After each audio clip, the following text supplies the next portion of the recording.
Нохо жилийн алдартнаар энэ удаадад 130 гаруй ахмадад төрийн албан хаагч иргэдийг шагнаж оромжууллаа. Үүнээс Орхон аймгийн иргэдийн төлөөлөгчдийн хурлын байгууллагын дээд шагнал болох Цагаан Арслан цом өргөмжлөлөөр татварын хэлтэс шалгарсан байна.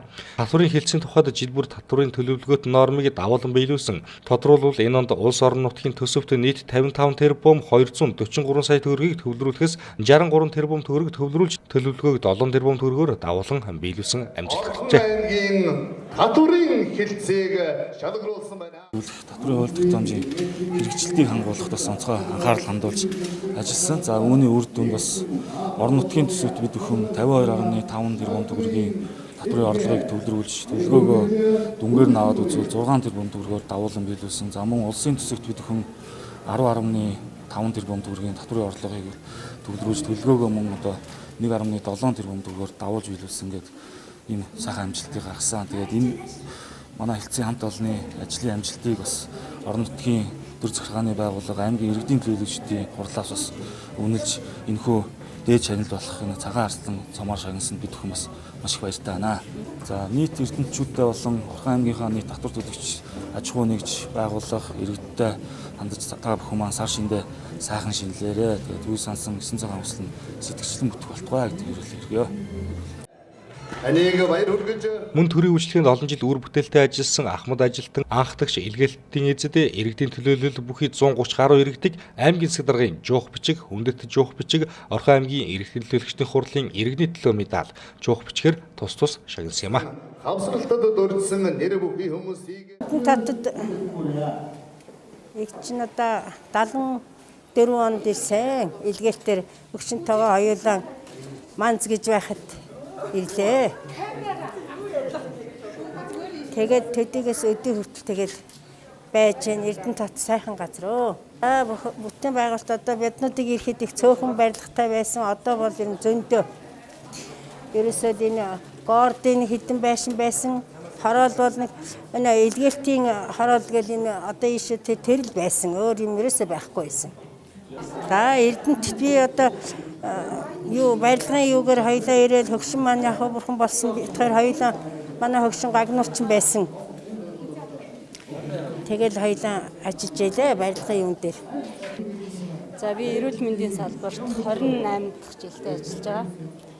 За өнгөрсөн онд бол миний хувьд анх шатны эрүүл мэндийн байгууллагуудын сувилагч нараа мэргэшүүлсэн. За аймгийн хэмжээнд олон улсын одоо сургуулийн чиглэлийн хурлыг зохион байгуулсан гэх мэтийн бас олон амжилттай арга хэмжээнүүд болсон.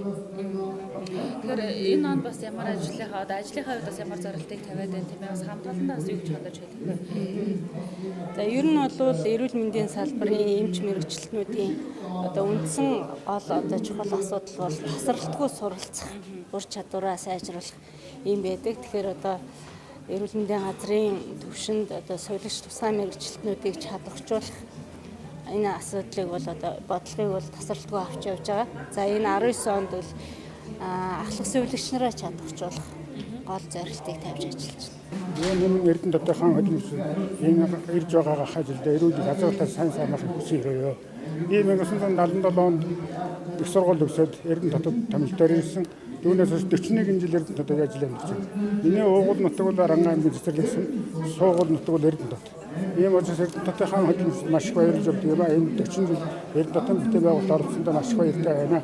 Өнөөдөр ингээд миний хөдөлмөрт үнэлж иргэдийн хурлын төрөлжийн шагналаар шагналаар маш их баяртай байна. Ингээд та бүхэндээ аж аргал сайн хүсье.